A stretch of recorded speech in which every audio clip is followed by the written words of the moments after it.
Shalom saudara-saudara yang dikasihi Tuhan, berjumpa kembali dengan saya, Erwin Channel.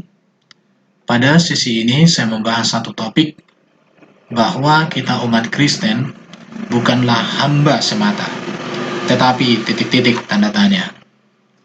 Bapak Ibu yang dikasihi Tuhan, di dalam Alkitab, ada beberapa gambaran tentang hubungan atau relasi kita dengan Tuhan. Penggambaran di dalam Alkitab ini sangat detail, sangat lengkap, yang menunjukkan kedekatan kita dengan Tuhan Allah kita. Dengan melihat betapa kita dekat dengan Tuhan, gambaran relasi ini membuat saya menjadi pribadi yang bangga sebagai seorang Kristen. Dan saya percaya Bapak Ibu juga akan bangga menjadi orang Kristen jika Bapak Ibu mengerti apa dengan relasi kita dengan Tuhan yang digambarkan di dalam Alkitab. Untuk itu, diharapkan Bapak Ibu bisa mengikuti pemaparan dalam materi ini sampai selesai. Bapak Ibu yang dikasihi Tuhan, Tuhan Allah yang membangun relasi dengan umat manusia, dengan kita orang Kristen. Dan ketika Tuhan Allah membangun relasi dengan manusia, relasi itu dibangun secara khusus dan unik. Gambaran relasi Tuhan dengan umat manusia sesuai dengan apa yang tertulis di dalam Alkitab yang menjadi ajaran iman Kristen. Relasi seperti ini tidak akan pernah ditemukan di dalam ajaran lain. Artinya relasi kita dengan Tuhan yang digambarkan di dalam Alkitab hanya ada di dalam ajaran iman Kristen, tidak di dalam ajaran agama lain. Itu yang harus kita catat. Dan relasi di dalam Alkitab ini adalah relasi antara Tuhan dengan manusia ini adalah inisiatif Allah sendiri. Allah lah yang membangun relasi, Allah lah yang membangun hubungan, Allah lah yang datang menjumpai manusia, bahkan Allah yang mengikat perjanjian dengan manusia dengan perjanjian yang luar biasa.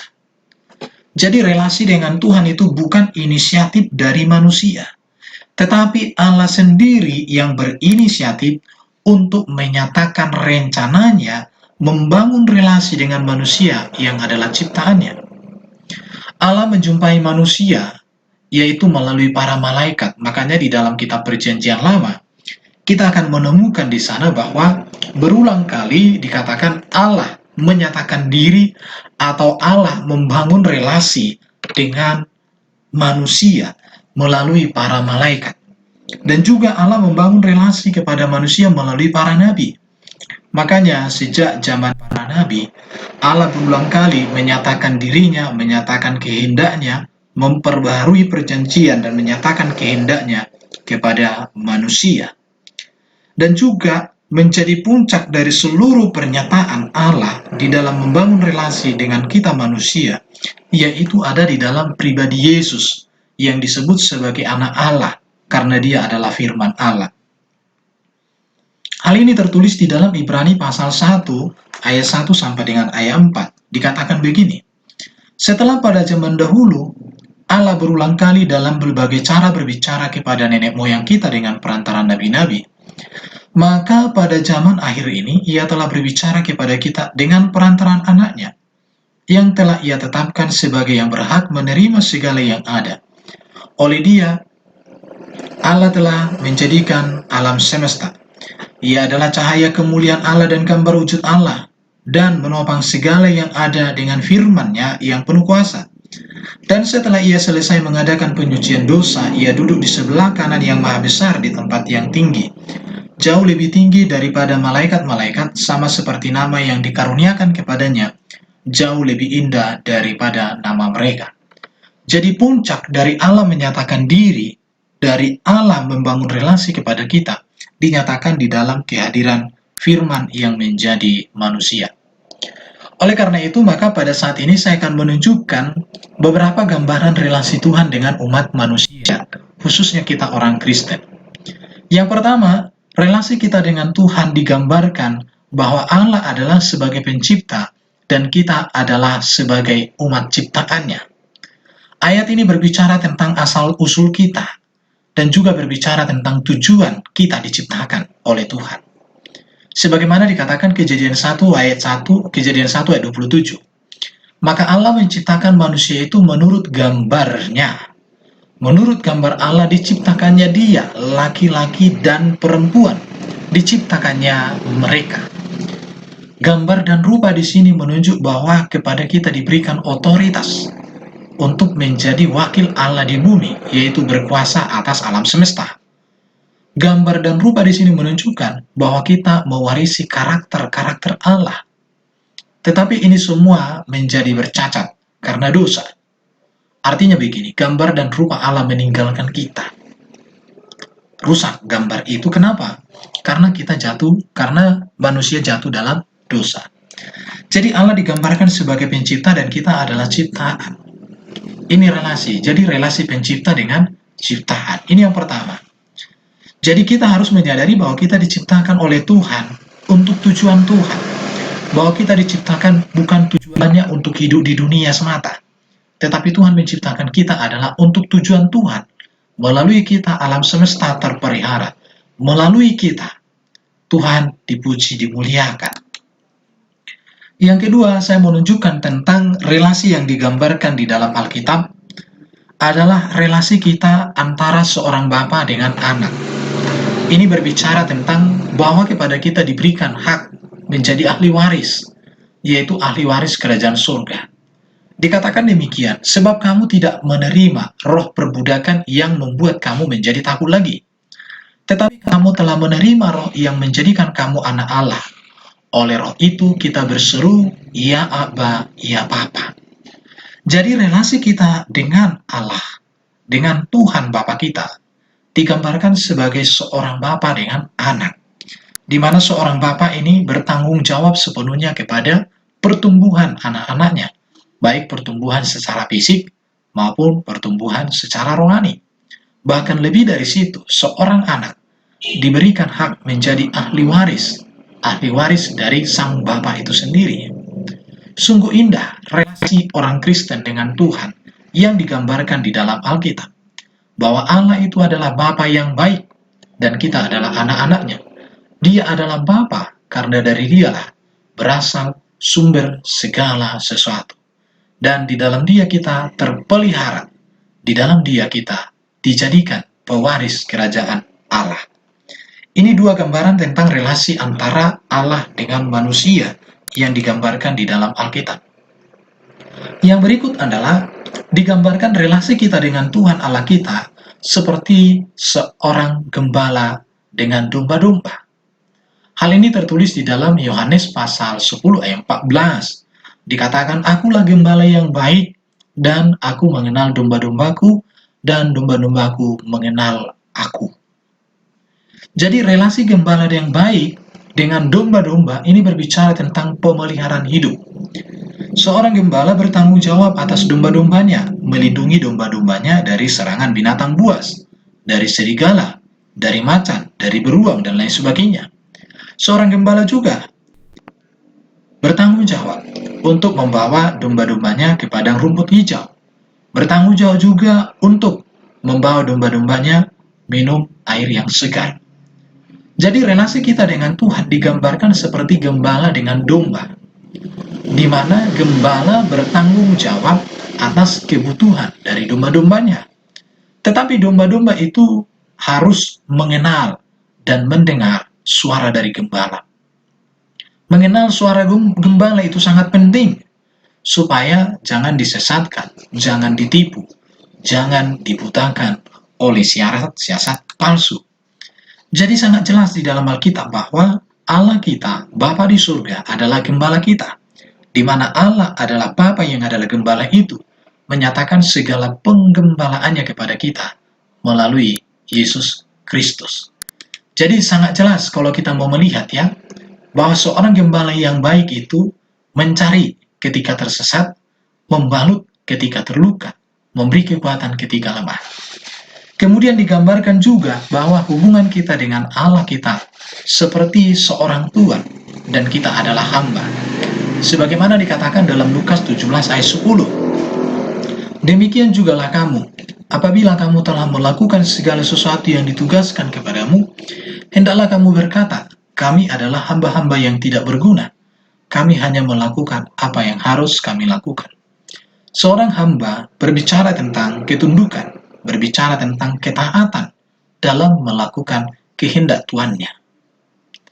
Jadi kita digambarkan seperti hamba yang kita harus taat kepada Tuhan sebagai Tuhan kita. Dan kita harus melayani bagaimana menyenangkan hati Tuhan kita. Seorang pelayan tidak berpikir untuk menyenangkan dirinya, tetapi seorang pelayan atau seorang hamba, dia berpikir bagaimana menyenangkan hati Tuhan. Bagaimana Tuannya bahagia lewat pelayanannya. Hanya itu yang dipikirkan. Bukan dirinya, bukan hidupnya lagi, tetapi bagaimana Tuhannya berkenan atas dirinya. Allah Bapa kita adalah menjadi Tuhan atas hidup kita, dan kita adalah hamba. Artinya, kita menjadi pelayan. Kita harus tunduk, kita harus taat terhadap otoritas dari Tuhan kita. Jadi kita melihat di sini gambaran yang sangat luar biasa diberikan di dalam Alkitab tentang relasi kita dengan Tuhan. Tuhan dengan hamba berbicara ketaatan. Gembala dan domba berbicara pemeliharaan hidup. Yang berikut kita melihat tentang relasi antara Tuhan dengan kita orang Kristen digambarkan sebagai guru dengan murid-murid. Bahwa Tuhan Allah itu menjadi guru dan kita adalah murid-muridnya. Di sini berbicara tentang disiplin dan berbicara tentang pengetahuan. Lukas pasal 14 ayat 26-27 dikatakan, "Jikalau seorang datang kepadaku dan ia tidak membenci bapaknya, ibunya, istrinya, anak-anaknya, saudaranya laki-laki, saudara perempuan, bahkan nyawanya sendiri, ia tidak dapat menjadi muridku. Barang siapa tidak memikul salib dan mengikut aku, ia tidak dapat menjadi muridku." Allah Bapa kita menjadi guru bagi kita melalui kehadiran manifestasi firman yang menjadi manusia itu Yesus. Di mana Yesus ini menjadi guru dan kita menjadi murid. Tetapi seorang murid tentu harus bersedia didisiplin. Ketika melakukan kesalahan ditegur, bahkan dihajar. Tetapi juga harus bersedia untuk dididik, supaya memiliki pengetahuan akan kebenaran, pengetahuan yang membangun peradaban dunia. Jadi relasi kita dengan Tuhan digambarkan seperti seorang guru dengan murid. Dan kita sebagai seorang murid harus bersedia disiplin.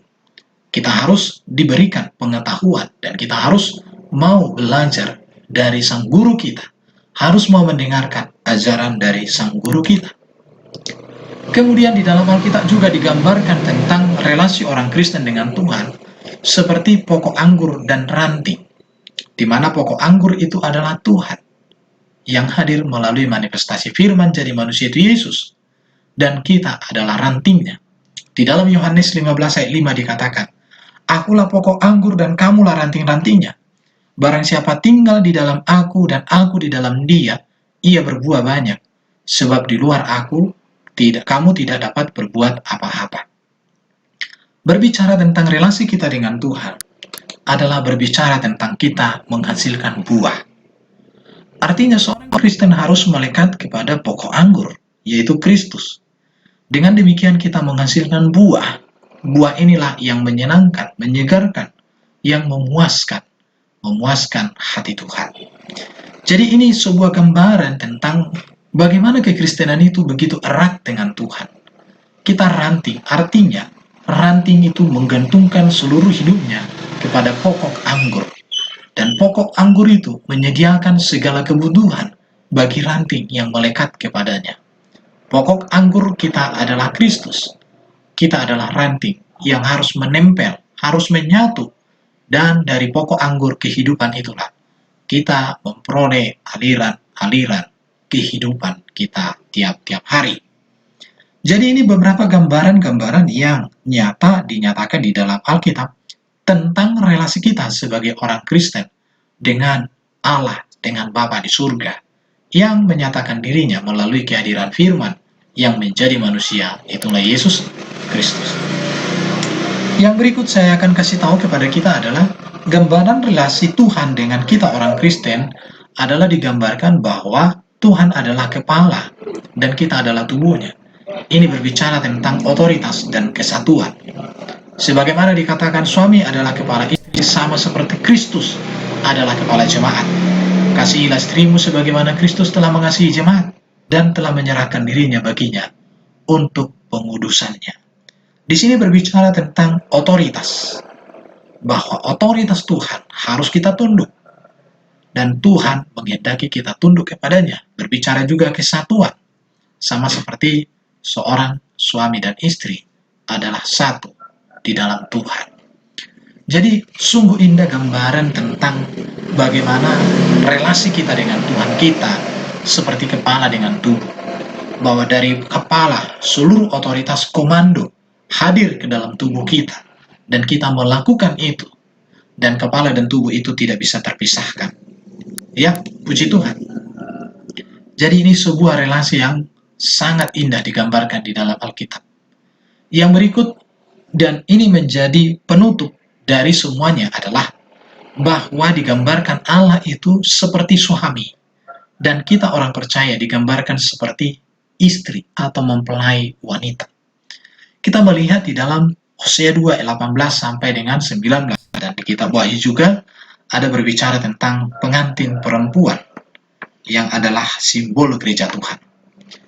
Dan berbicara tentang Kristus atau Tuhan sebagai sang suami dan kita sebagai istri, ini tidak berbicara makna biologis, tetapi berbicara tentang hubungan yang paling erat dalam hubungan manusia di dunia.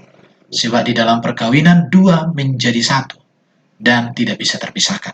Sebagaimana dikatakan, aku akan menjadikan engkau istriku untuk selama-lamanya, dan aku akan menjadikan engkau istriku dalam keadilan dan kebenaran, dalam kasih setia dan kasih sayang. Aku akan menjadikan engkau istriku dalam kesetiaan, sehingga engkau akan mengenal Tuhan. Artinya di sini sebuah hubungan yang sangat erat antara kita dengan Tuhan.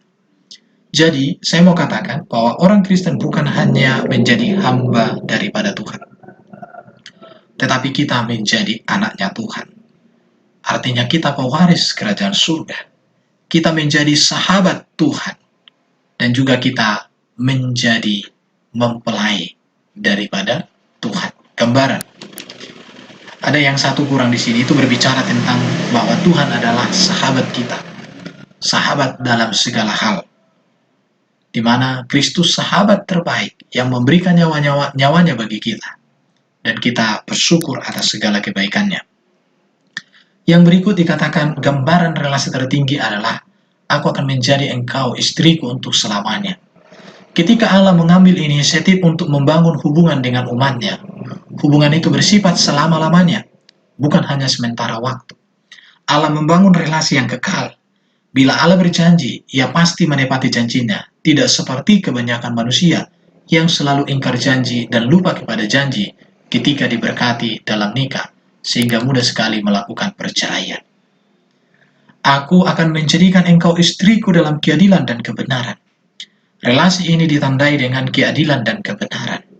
Relasi ini saling menguntungkan, saling membahagiakan, saling terbuka dan tetap dalam kebenaran. Hubungan ini tidak saling merugikan, sehingga salah satu pihak merasa diperlakukan tidak adil. Relasi kita dengan Tuhan adalah relasi suami dengan istri yang bersifat selama-lamanya, yang bersifat dalam keadilan dan kebenaran. Sungguh indah jika kita menjadi orang Kristen yang sejati, yang sudah memiliki relasi yang sangat intim dengan Tuhan kita. Dikatakan juga di dalam Hosea tadi, aku akan menjadikan engkau istriku dalam kasih setia dan kasih sayang. Kasih setia dan kasih sayang adalah unsur penting dalam keharmonisan hubungan antara Allah dan umatnya. Allah menunjukkan hubungan mesra, bukan hubungan penuh percekcokan, ancaman, apalagi kebencian. Di dalam hubungan kita dengan Tuhan, Tuhan selalu menyatakan kasih sayang, menyatakan kasih setia kepada kita. Dan ini yang harus kita syukuri seumur hidup kita. Dikatakan lagi, aku akan menjadikan engkau istriku dalam kesetiaan. Allah menekankan bahwa dia membangun hubungan itu dalam kesetiaan. Allah tahu umatnya sering tidak setia meski ia datang dengan lemah lembut dan membangun hubungan mesra dan harmonis. Dapat dibayangkan bila suami bersikap baik dan mesra kepada istri, Tetapi istri cuek bahkan memikirkan laki-laki lain. Pasti hati suami penuh kejengkelan dan kemarahan. Itulah yang dilakukan oleh bangsa Israel terhadap Tuhan yang datang hendak membangun hubungan mesra. Mereka malah memikirkan berhala. Sungguh, Tuhan Maha Kasih. Ia mengambil inisiatif mencari manusia yang makin menjauhinya untuk membuktikan kasih setianya. Maka saya katakan, relasi kita dengan Tuhan adalah relasi sebagai seorang suami dengan seorang istri yang diikat di dalam prinsip selama-lamanya, prinsip keadilan dan kebenaran, prinsip kasih sayang dan kasih setia, serta prinsip dalam kesetiaan kekudusan. Jadi sungguh indah menjadi seorang Kristen, bahwa kita adalah hamba Allah, yes, tetapi kita juga sahabatnya Tuhan, sahabat yang bisa memberi dan bisa menerima. Tetapi kita juga adalah anak-anak Allah yang memiliki hak menjadi ahli waris kerajaan surga, dan kita berhak memanggil dia sebagai Abba, ya Bapa yang baik. Tetapi kita juga diberikan menjadi relasi seperti suami dan istri yang diikat di dalam kasih sayang, yang diikat di dalam prinsip selama-lamanya, keadilan dan kebenaran, kasih setia dan kasih sayang, serta kesetiaan. Puji nama Tuhan. Jadi kita umat Kristen bukan hanya hamba semata, tetapi kita adalah mempelai Kristus. Kita adalah anak-anak daripada Tuhan. Kita adalah para sahabat. Kita adalah para pelayan yang sungguh luar biasa. Kebenaran-kebenaran yang membuktikan keutamaan kekristenan dan relasi yang indah antara Kristen di dalam Kristus kepada Allah Bapa Yahweh yang kekal di surga. Demikian pemaparan yang bisa sampaikan hari ini. Kiranya damai dari surga menuntun memberkati kita senantiasa. Shalom, Tuhan memberkati kita.